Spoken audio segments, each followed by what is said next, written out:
बड़ी खबर दंतेवाड़ा से, जहां पर सुरक्षा बलों और नक्सलियों के बीच मुठभेड़ हुई है। पुलिस से मुठभेड़ में 30 नक्सली ढेर कर दिए गए हैं, तो वहीं कई नक्सलियों के घायल होने की खबर भी सामने निकल कर आ रही है। आपको ये भी बता दें कि मौके से ऑटोमेटिक हथियार बरामद किए गए हैं और माड़ इलाके में नारायणपुर की सीमा पर यह एनकाउंटर हुआ है। तो बड़ी खबर इस वक्त दंतेवाड़ा से लगातार आप तक अपडेट पहुंचा रहे हैं, जहां पर जवानों को बड़ी सफलता मिली है। रविंद्र उपाध्याय सर हमारे साथ लगातार बने हुए। सर का मैं एक बार फिर से रुक करना चाहूंगी। सर, हमारी बात अधूरी रह गई थी, अब चुनौतियों को लेकर बातचीत कर रहे थे कि अबुझमाड़ जैसे क्षेत्रों में किस तरह की चुनौतियां जवानों के लिए होती, लेकिन उसके बावजूद जवानों ने बड़ी सफलता हासिल की है। देखिए, सबसे बड़ी जो चुनौती है वहाँ टेरेन की है। टेरेन जो है वो बहुत कठिन है। एक तरफ ऊंची पहाड़ियां हैं, एक तरफ नीचे नदियां हैं या घने जंगल है। और घने जंगलों में कम से कम 10 मीटर से आगे दूर देखना बहुत कठिन काम होता है। और बरसात के मौसम में क्या होता है कि पत्तियां बहुत घनी हो जाती हैं, तो आप 10 मीटर या 5 मीटर से ज्यादा दूर नहीं देख सकते। ऐसी स्थिति में ये क्लियर नहीं हो पाता कि कोई छुपा है या कोई नहीं छुपा हुआ है। तो ऐसी स्थिति में हमारे अगर जवान जा रहे हैं, सफलता प्राप्त कर रहे हैं, बहुत बड़ी बात है। और सफलता की सबसे अच्छी बात इसमें जो महसूस हुई, अभी करीब 4-5 दिन पहले जो एक एनकाउंटर हुआ था 27 तारीख को, उसमें भी हम लोगों को ऑटोमेटिक वेपन मिले थे। और जैसा भी आप बता रहे हैं कि ऑटोमेटिक वेपन रिकवर हुए हैं, तो ऑटोमेटिक वेपन रिकवर होने का यह मतलब होता है कि निश्चित रूप से इनको जो बड़े लीडर्स हैं, क्योंकि बड़े लीडर्स के पास इस तरह ऑटोमेटिक वेपन होते हैं और बड़े लीडर्स ही इनको कैरी करते हैं। तो यदि बड़े ऑटोमेटिक वेपन मिल रहे हैं तो ये पुलिस के लिए बहुत बड़ी सफलता है। और यदि एक साथ 30 नक्सली मारे गए हैं, तो मेरे को जहां तक याद पड़ता है कि 15-20 साल में ऐसा कोई अभी तक एनकाउंटर पुलिस का नहीं हुआ है जिसमें कम से कम 30 नक्सली मारे गए हों। सर, जैसा कि आपने जिक्र किया कि पहाड़ ऊंचे, नीचे नदियां, और ऐसे में नक्सली जब छुपे होते हैं तो बहुत ज्यादा मुश्किल होता है जवानों के लिए। तो ऐसी स्थिति में जवानों की अगर बात की जाए सर, तो किस स्ट्रैटेजी के साथ वो पहुंचते हैं? ये अभी जो इन्हें स्ट्रेटेजी तय की होगी, ये निश्चित रूप से इलेक्ट्रॉनिक जो संचार साधन है उनका निश्चित रूप से उपयोग किया होगा। क्योंकि जंगल में अगर आप जा रहे हैं और बरसात के मौसम में जा रहे हैं, तो निश्चित रूप से जो न्यू टैक्टिक्स है इलेक्ट्रॉनिक उपकरणों की, उसके निश्चित रूप से मदद दी होगी और उसी से इनको सफलता मिली होगी, ऐसा मेरा सोचना है। सर, मुठभेड़ की अगर बात की जाए तो जैसे आपको भी बता दूं, शुरू में हमने देखा कि 7 का ये आंकड़ा आया था, फिर ये आंकड़ा बढ़कर 14 हुआ, अब ये आंकड़ा 30 हो गया। तो जैसा ये क्षेत्र, जैसा कि आप जिक्र कर रहे थे, आप अपना अनुभव बता रहे थे, तो हम ये समझे कि जवानों को अभी और भी सफलता मिल सकती है, ये आंकड़े और भी बढ़ सकते हैं? देखिए, इसमें मनोबल जो नक्सलियों के बहुत ज्यादा गिरेगा और उनके मनोबल गिरने से हमको सफलताएं बढ़ती जाएंगी। तो एक साथ कभी आज तक ऐसा नहीं हुआ इतने बड़े इतिहास में मेरे हिसाब से कि एक साथ 30 नक्सली मारे गए हों। तो इनको मनोबल को तोड़ेगा, मनोबल तोड़ने से संगठन टूटता है, क्योंकि संगठन में एक शक्ति होती है और इनकी जो शक्ति है उसमें इतने बल्क में यदि नक्सली मारे जा रहे हैं तो उनका ऊपर मनोवैज्ञानिक प्रभाव पड़ता है और उनका मनोबल टूटता है।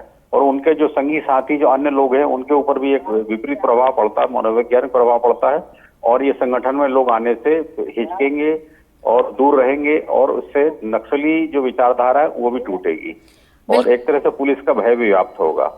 बिल्कुल सही कहा सर आपने कि इससे हमारे जवानों का जो मनोबल है वो बढ़ेगा। वही नक्सलियों की बात की जाए तो लगातार हम देख रहे हैं कि जो एंटी नक्सल ऑपरेशन है वो सफल होते हुए नजर आ रहे हैं और नक्सली जो है बैकफुट पर भी दिखाई दे रहे हैं। सर, जिस तरीके से जिक्र भी किया गया था, आपने भी पढ़ा सुना होगा, केंद्रीय गृह मंत्री अमित शाह खुद पहुंचे हुए थे। नक्सलवाद के खात्मे को लेकर बाकायदा एक तारीख तय कर दी गई कि 2026 तक नक्सलवाद का खात्मा होगा और ये बिल्कुल उसी तरफ बढ़ते हुए हमारे जवान दिखाई दे रहे हैं। नहीं, बिल्कुल आपका कहना सही है। और जो गृह मंत्री जी ने अपनी एक सोच रखी है वही बहुत अच्छी सोच है और उसके वो हिसाब से जो स्थानीय सरकार है, राज्य सरकार, वो भी काम कर रही है। और पुलिस के लीडर्स जो हैं, पैरामिलिट्री हैं और जो लोकल फोर्स है वो भी काम कर रहा है। ये अभी समय सबसे अच्छी बात है कि समन्वय जो पैरामिलिट्री फोर्स का और लोकल फोर्स का है, जो स्टेट फोर्स का है, ये बहुत अच्छा हुआ है और इसके समन्वय से करते जा रही है। तो ये तो अच्छी बात है, ऐसा होना चाहिए। लेकिन इसके साथ ये है, एक विचार है कि जो नक्सली बच्चे या नकली जो इलाके के बच्चे हैं या लड़के लड़कियां जो इनकी तरफ आकर्षित होते हैं विचारधारा से, उन लोगों को उनको उत्साहित करने के लिए हमको इस तरह पॉम्पलेट, पर्चे, प्रचार प्रसार करना चाहिए राज्य के पक्ष में, राज्य के अच्छी स्थितियों के बारे में, विकास के बारे में, जिससे वो नक्सली विचारधारा से दूर रहें और हमारे मुख्य विचारधारा से जुड़े। तो इनको मुख्य विचारधारा जोड़ने के लिए पुलिस के अलावा अन्य काम भी इसमें किए जाना चाहिए। चलिए सर, बहुत बहुत शुक्रिया सर हम आपका हमारे साथ जुड़ने के लिए, चर्चा के लिए। और बिल्कुल यहाँ पर एक बड़ी सफलता जो है हमारे जवानों को मिली है। बड़ा एंटी नक्सल ऑपरेशन जो चलाया जा रहा है और अभी तक के इतिहास में, जैसा कि हमारे सहयोगी भी हमें बता रहे थे कि इतिहास में अगर देखा जाए तो ये बड़ा नक्सल ऑपरेशन है। जवानों को बड़ी सफलता मिली है। और हमारे साथ हमारे सहयोगी नीलेश त्रिपाठी हमारे साथ जुड़ गए। इसके अलावा पंकज सिंह भदौरिया भी हमारे साथ जुड़ गए। दोनों का ही एक एक करके रुख करेंगे। सबसे पहले जल्दी से पंकज का रुख कर लेते। पंकज, अब की बात की जाए तो अब ताजा अपडेट आपके पास क्या आ रही है पंकज? देखिए, अभी हाल फिलहाल में 3 नक्सली अपडेट है, क्योंकि अब रात हो गई है और रात को जवान मूवमेंट नहीं करेंगे। निश्चित तौर पे जो मुठभेड़ होगी वो वहां पर थमी हुई होगी और जवान जिस पोजीशन पे होंगे उस पोजीशन पे ही रुके होंगे। देर सवेरे नक्सलियों के शव को लेकर के जवान निकलेंगे, क्योंकि जिस इलाके पर जवान मुठभेड़ करने गए वहां पर इंद्रावती नदी पड़ती है। इंद्रावती नदी बहुत बड़ी नदी है। नदी को पार करके जवान जंगल के इलाके में गए थे। तो ये अब देर सवेरे तक ही पूरी अपडेट अब खुल करके निकल करके सामने आएगी। लेकिन एक बात यह है कि जिस तरीके से भौगोलिक परिस्थितियों और जितनी चुनौतियों को सामना करते हुए हमारे जवान गए थे, तो निश्चित तौर पे उनको हम सैल्यूट करते हैं। और सबसे बड़ी बात की इस पूरी खबर की अपडेट एनडीटीवी सबसे पहले दंतेवाड़ा जिले से निकाला है और एनडीटीवी लगातार इस पर अपडेट पर बना हुआ है। जी पंकज, बने रहे हमारे साथ। नीलेश का रुख कर लेते। नीलेश, देखिए, खात्मे की बात कही गई थी और उस तरफ बढ़ते हुए हमारे जवान 30 नक्सलियों को ढेर कर दिया गया। बड़ा एंटी नक्सल ऑपरेशन। बिल्कुल, अभी तक छत्तीसगढ़ के इतिहास से अगर जो संख्या पंकज एनडीटीवी पे लगातार बता रहे हैं वो संख्या है, तो ये छत्तीसगढ़ के इतिहास से सबसे बड़ी मुठभेड़ होगी जिसमें बड़ी संख्या में नक्सली मारे गए। इससे पहले 29 नक्सलियों को इसी साल कांकेर में मारा गया था। तो ये एक बड़ा है। और उसके अलावा जब से ये मुठभेड़ को लेकर जो अपडेट आए हैं, तो रायपुर में भी हलचल तेज हो गई है। गृह मंत्री को लगातार अपडेट किया जा रहा है।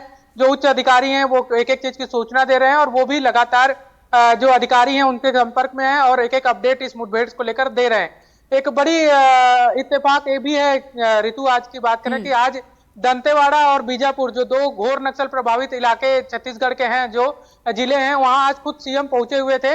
और बीजापुर में जो कार्यक्रम था वो नक्सल समस्या से जुड़ा हुआ कार्यक्रम ही था।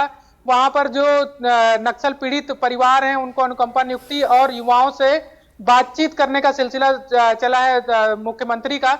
ऐसे में इससे ये स्पष्ट है और एक तरफ जो है सरकार हर स्तर पर कोशिश कर रही है कि बस्तर में जो नक्सल समस्या है, जो सबसे बड़ी समस्या है, उसका समाधान करने की ओर कदम बढ़ाया जाए। और जैसा कि हम पहले ही आपने भी अपडेट किया और पहले ही बताया जा चुका है।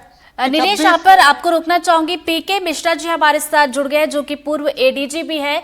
सर, जैसा कि आप तक भी ये खबर पहुंच चुकी होगी, 30 नक्सलियों को ढेर कर दिया गया है। जवानों को बड़ी सफलता मिली है।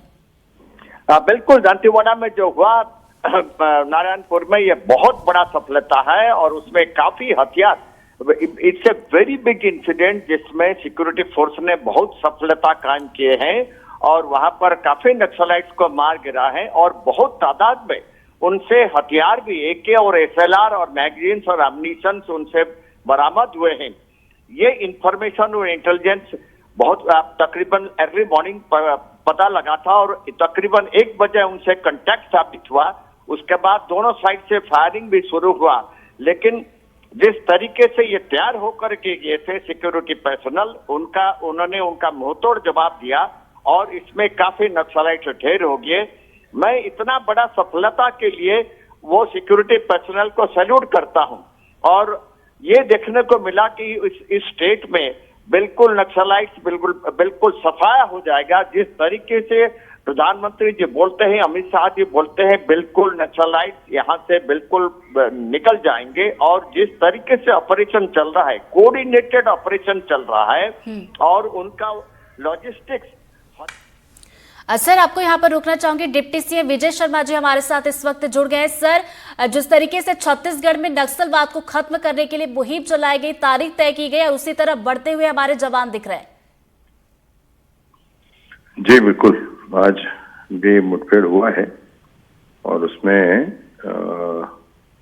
डीआरजी नारायणपुर, डीआरजी दंतेवाड़ा और एसटीएफ के जवानों का संयुक्त ऑपरेशन था। उसमें भी संख्या और तय होनी है, लगभग 25 से 30 ऐसे बता रहे हैं, 25 से अधिक नक्सली मारे गए हैं उसमें। सर, 25 से ज्यादा नक्सलियों के मारे जाने की खबर आप तक पहुंची है। जाहिर सी बात है कि हमारे जवानों ने जिस तरीके से सफलता हासिल की है उनको हम सैल्यूट करना चाहेंगे। जवानों के लिए आप क्या कुछ कहना चाहेंगे? जवानों की ही भुजाओं की ताकत पर सब कुछ संभव हो पा रहा है। माननीय अमित शाह जी का संकल्प बड़ा है, माननीय मुख्यमंत्री विष्णुदेव साय जी, उनके मार्गदर्शन में ही सब कुछ संभव हो रहा है और इसलिए आने वाले समय में, निर्धारित समय में ही सब कुछ ठीक हो जाएगा। मुझे पूरी उम्मीद है इस बात की। सर, जिस क्षेत्र में मुठभेड़ हुई है, ये जो जानकारी है कि इतिहास में अगर देखा जाए तो एक तरीके से बड़ा ये एंटी नक्सल ऑपरेशन रहा जिसमें हमारे जवानों को सफलता मिली है। अब आगे इसी तरीके के क्षेत्र में क्या कुछ हमारी रणनीति रहेगी? ये अनवरत चलने वाली प्रक्रिया है और इस प्रक्रिया में आगे बढ़ते हुए पूरे क्षेत्र में विकास की गंगा आगे पहुंच सके, इसलिए कोशिश की जाएगी। बस्तर के गांवों के विकास के मार्ग पर आईडी बिछा रखा गया है, उसे भी दूर करते हुए और बस्तर में शांति हो, उन्नति हो, इसके लिए पूरा प्रयास किया जाएगा। बिल्कुल प्रयास किया जा रहा है। सर, जवानों की बात की जाए, जवानों को तो सफलता मिली है, साथ ही साथ हम कुछ महीने से देख रहे हैं कि छत्तीसगढ़ में जो नक्सली है, जो बड़े बड़े नक्सली, इनामी नक्सली है, वो भी सरेंडर कर रहे हैं।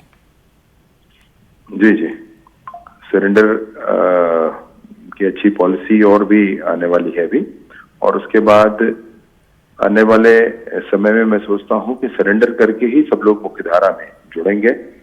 और जैसा कि माननीय केंद्रीय गृह मंत्री जी अमित शाह जी ने निर्णय किया है कि आगामी मार्च 2026 तक सारी स्थिति नियंत्रण में करके और बस्तर के गांव-गांव तक विकास पहुंचे, मैं सोचता हूं कि ये निर्धारित समय में ही सब कुछ हो जाने वाला है। तो यानी कि सर बिल्कुल हमें आत्मविश्वास है कि जिस तरीके से हमारे जवान काम कर रहे हैं और आज जिस तरीके से हमने देखा कि इतिहास में सबसे बड़ा एंटी नक्सल ऑपरेशन रहा है, यानी कि 2026 जो तारीख हम तय कर रहे हैं कि छत्तीसगढ़ में नक्सलवाद खत्म हो जाए, तो ये माना जाए कि बिल्कुल ये जो तारीख तय की गई है तब तक हम छत्तीसगढ़ में नक्सलवाद का अंत देखेंगे। स्थिति पूर्ण नियंत्रण में होगी और पूरे क्षेत्र में काम करने की स्थिति होगी, इसमें मुझे कोई संशय नहीं है। बिल्कुल समय से सब कुछ हो जाने वाला है। चलिए सर, बहुत बहुत शुक्रिया सर हमारे साथ जुड़ने के लिए।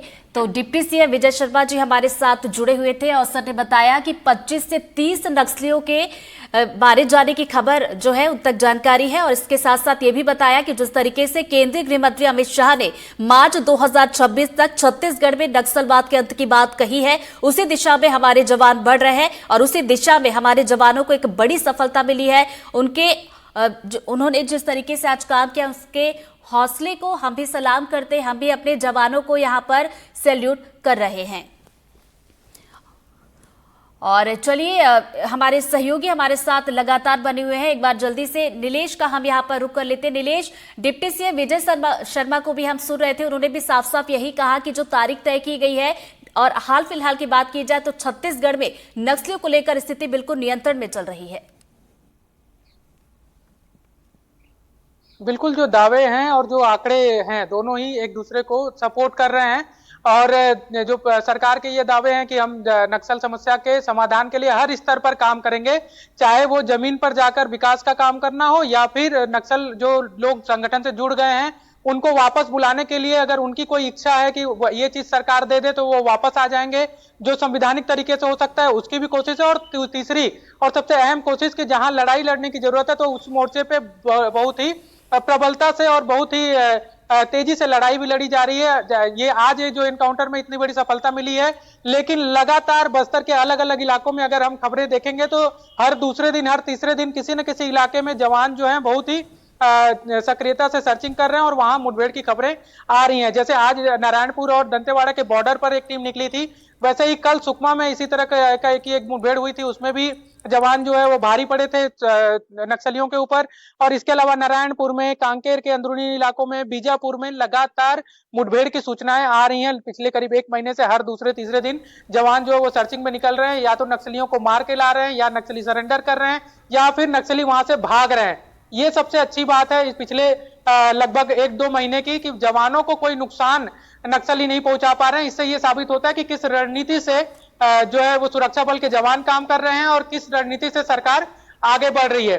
इस तमाम जानकारी के साथ ऋतु एक चीज और मैं कहना चाहूंगा, हमारे जो बस्तर के साथी हैं, हमारे जो दंतेवाड़ा के साथी हैं, एनडीटीवी का जो नेटवर्क है वो भी कितना अपडेट है कि गृह मंत्री ने हमारे चैनल पे सबसे पहले ये माना है कि 25 से ज्यादा नक्सली मारे गए हैं और हमारा नेटवर्क लगभग आधे घंटे से 1 घंटे से ये लगातार अपडेट दे रहा है, जबकि ऑफिशियल अभी तक 14 या 15 नक्सलियों की सूचना ही आती रही है। तो आप ये सोचिए कि हमारा जो नेटवर्क वो भी कितनी प्रमुखता से इस पर बस्तर में काम कर रहा है। बिल्कुल नीलेश, लगातार 1 घंटे से हम अपने दर्शकों तक अपडेट पहुंचा रहे हैं कि कैसे शुरुआत में ये आंकड़ा 7 था, फिर 14 और 30 का आंकड़ा हमने बताया और डिप्टी से विजय शर्मा से भी हमने बात की एनडीटीवी ने। उसके बाद उन्होंने भी इस बात का जिक्र किया कि 25 से 30 नक्सलियों के मारे जाने की खबर उन तक पहुंची है। सलीम का रुख करेंगे, सलीम भी हमारे साथ बने हुए। सलीम, दंतेवाड़ा सुकमा क्षेत्र की बात की जाए जहां पर नक्सली सबसे ज्यादा एक्टिव होते हैं और इस तरीके से जो 30 नक्सलियों को ढेर किया गया है, जाहिर सी बात है कि यहाँ पर जो नक्सलियों को लेकर जो लोगों में भी डर का माहौल रहता है वो भी अब खत्म होगा। बिल्कुल, ये जो इलाका है सुकमा, दंतेवाड़ा और बीजापुर का जो सरहदी इलाका है वो घना जंगल है, पहाड़ियों से घिरा हुआ है और इस इलाके में जिस तरह से जो माओवादियों का खात्मा किया जा रहा है, माओवादियों के खिलाफ जिस तरह से रणनीति पक्की रणनीति के साथ उनके खिलाफ ऑपरेशन लॉन्च किए जा रहे हैं, तो निश्चित तौर पर अब जो हालात हैं वो लगातार बदलते जा रहे हैं। परिवर्तन की एक माहौल देखने को मिल रहा है। कैंप्स खोले जा रहे हैं, कहीं ना कहीं सड़कों का निर्माण होने के बाद उन कैंप्स तक अब शासन की योजनाएं पहुंच रही। यही कारण है कि नक्सली कहीं ना कहीं अपने आप को बचाने के लिए जंगलों में फिरते घूम रहे हैं। यही कारण है कि जवान उनको घेरने में इस बार सफल हो रहे हैं। जिस तरह से अभी जो खबरें आ रही है 24 से ज्यादा नक्सली मारे गए हैं, हालांकि अभी तक 24 माओवादियों के शव बरामद कर लिए हैं। बड़े आधुनिक हथियार जो एडवांस वेपन होते हैं जिसको माओवादी अपना बड़ा हथियार मानते हैं, जिसके चलते हुए बड़े घटनाओं को अंजाम दे चुके हैं, इस तरह के हथियार भी बरामद कर लिए गए हैं। तो कहीं ना कहीं एक बड़ी सफलता के रूप में देखी जा रही है। जिस तरह से सेंट्रल होम मिनिस्टर ने 2026 तक माओवादियों को खत्म करने का जो दावा किया है, तो उस कड़ी में फिलहाल बस्तर की पुलिस उस दिशा में काम करती हुई नजर आ रही है और लगातार विकास के काम किए जा रहे हैं, जिसकी वजह से माओवादी समर्पण भी कर रहे हैं, कई तरह की गिरफ्तारियां भी हो रही है और माओवादियों को कैडर जो है कमजोर पड़ता जा रहा है। जो आज जो घटना घटी है उस घटना में कंपनी नंबर 6 को पूरी तरह से खत्म कर दिया गया है, जो माओवादी नारायणपुर के इलाकों में सक्रिय हुआ करते थे। लगातार बीते कुछ समय से माओवादी किसी बड़ी घटना को अंजाम देने के फिराक में थे, लेकिन सुरक्षा बल के जवान बड़ी मुस्तैद हैं और यही कारण है कि लगातार छोटी से छोटी इनपुट पर भी सुरक्षा बल उन इलाकों तक पहुंच रहे हैं और माओवादियों को मार गिराने में सफल हो रहे हैं। जी सलीम, बड़ी बात यह भी है जिस तरीके के हथियारों का जिक्र किया जा रहा है कि ऑटोमेटिक हथियार बरामद किए गए हैं, तो ऐसे में क्या समझा जाए कि किस तरीके की घटना को अंजाम देने की फिराक में नक्सली रहे होंगे? देखिए, माओवादियों के पास जो हथियार है वो कहीं ना कहीं सुरक्षा बलों से ही लूटे गए हैं और जितने जो घटनाएं हुई है सुकमा जिले में जो घटना हुई थी, 76 जवानों की एक बड़ी घटना हुई थी जो देश की सबसे बड़ी घटना के रूप में माना जाता है। उसमें 76 जवानों के करीब पूरे हथियार लूट लिए गए थे। उसके बाद टेकल उड़ाव, कई तरह की घटनाएं हुई जहां माओवादी सुरक्षा बल के जवानों के हथियार लूटने में सफल हुए हैं। तो माओवादी इन्हीं हथियारों को लूट कर अपने आप को मजबूत बनाने में सफल हुए हैं और इसी तरह 2010 से और 2024 के बीच में अगर बात करें तो बड़ी घटनाओं को अंजाम देने में ये कामयाब भी हुए हैं। लेकिन जिस तरह से जो बीते 10 महीनों में जो नई सरकार, छत्तीसगढ़ सरकार जो भाजपा की बनी है, उसमें एक नई रणनीति के तहत माओवादियों के खिलाफ नए ऑपरेशन लॉन्च किए जा रहे हैं। Camps, forwarding camp, base camps बनाए गए हैं, वहीं से सीधे माओवादियों के ठिकानों तक पहुंचने में अब समय नहीं लग रहा है, जिसकी वजह से माओवादियों को ये बात कह सकते हैं उनके शरण जो स्थली माना जाता था बीजापुर, दंतेवाड़ा और सुकमा का जो सरहदी इलाका, आज उनके लिए कब्रगाह बन चुका है। इनके लिए अब अंतिम पड़ाव पर माओवादियों का जो संगठन है वो पहुंच चुका है। जी चलिए, दोबारा आपके पास लौटूंगी। नीलेश हमारे साथ लगातार बने हुए। नीलेश, यहाँ पर एक तरीके से देखा जाए तो साफ साफ संदेश देने की कोशिश की गई है कि जो नक्सली है वो मुख्य धारा में लौट आए। बिल्कुल, देखिए विजय शर्मा भी हमारे साथ जब अभी थोड़ी देर पहले जुड़े थे, गृह मंत्री जो हैं छत्तीसगढ़ के उप मुख्यमंत्री हैं, उन्होंने भी कहा कि सरेंडर पॉलिसी भी जो है उस पर भी काम किया जा रहा है और जो जानकारियां हम तक हैं बिहाफ ऑफ सोर्सेस, क्योंकि अभी आधिकारिक तौर पर इस पर पुष्टि नहीं हुई है, उसके मुताबिक जो सरेंडर करेंगे नक्सली उनके लिए पुनर्वास योजना काफी महत्वपूर्ण बनाई जा रही है और उसमें काफी सुविधाएं देने की बात है, जिसमें ये कहा जा रहा है कि उनको उनकी मर्जी के हिसाब से नौकरी दी जाएगी। यानी कि उनको पुलिस में ही शामिल होना नहीं है, अगर वो इच्छा है कि कुछ और काम कर सकें और उस काम के योग्य भी हैं वो, तो उनको उसके लिए तैयार किया जाएगा। इसके साथ ही साथ उनको अगर कोई रोजगार करना है, मान लीजिए कि बस्तर में रहते हुए या किसी भी क्षेत्र में रहते हुए वो कोई रोजगार करना चाहते हैं, तो उसमें आर्थिक मदद भी सरकार की ओर से सरकारी योजनाओं के तहत की जाएगी, स्पेशल पैकेज के तहत, जो कि आम लोगों को के लिए जो योजना है उससे अलग उनके लिए योजना बनाई जाएगी। उनके लिए निवास की व्यवस्था की जाएगी उनके मन मुताबिक, यानी कि अगर वो दंतेवाड़ा के किसी जगह पे रहना चाहते हैं तो पुनर्वास नीति के तहत उनको वहां पर आवास बनाने की व्यवस्था की जा सकती है। ये भी बिहाफ ऑफ सोर्सेज जो हमारे पास जानकारी है कि जो नई सरेंडर पॉलिसी बनने वाली है नक्सल को लेकर, उसमें ये चीजों को शामिल किया जाएगा।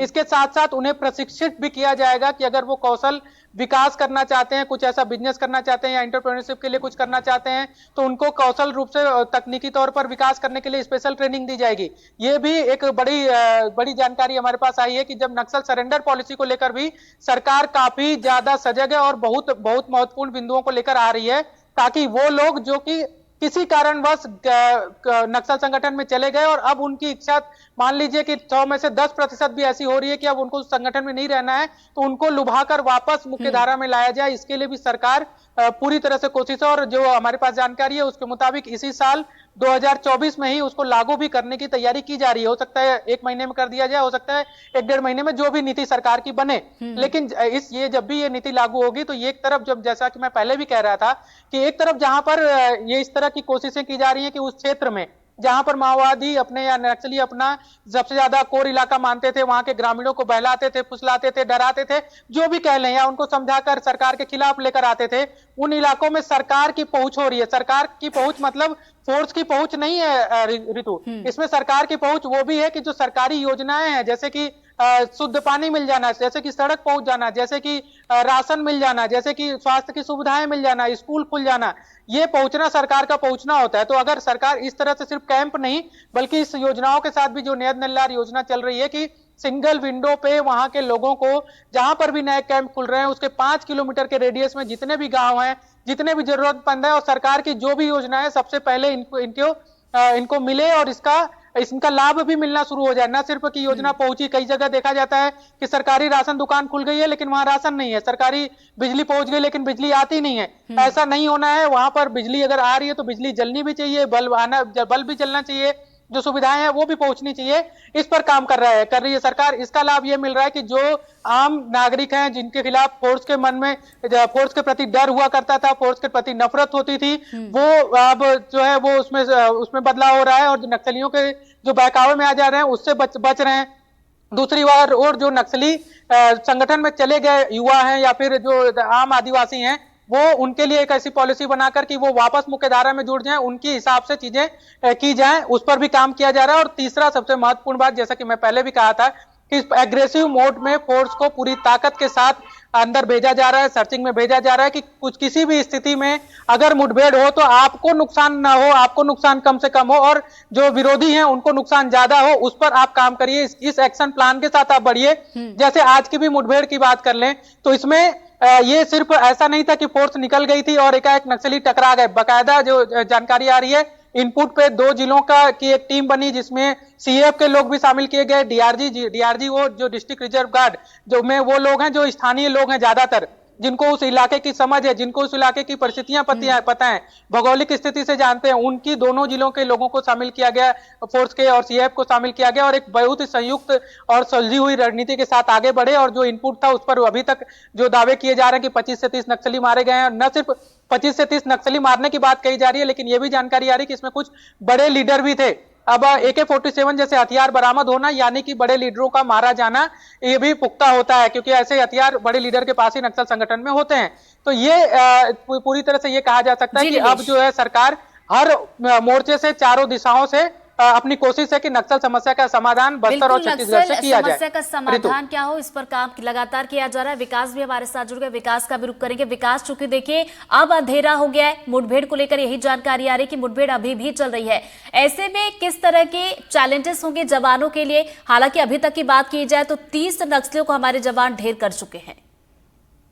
देखिए, सुरक्षागत कारणों से हालांकि पुलिस के अधिकारी इस पूरे मुठभेड़ को लेकर चुप्पी साधे हुए हैं और रह रहकर उनके द्वारा अपडेट दी जा रही है। पहले अपडेट किया गया कि सबसे पहले सूचना दी गई 7 माओवादी मारे गए, AK-47 और SLR जैसे हथियार बरामद किए गए। और दूसरे अपडेट पे अभी तक पुलिस के अधिकारियों ने ये जानकारी दी है कि 14 माओवादी मारे गए। और तीसरा अपडेट जो मिल रहा है कि अब तक 30 माओवादी मारे गए हैं।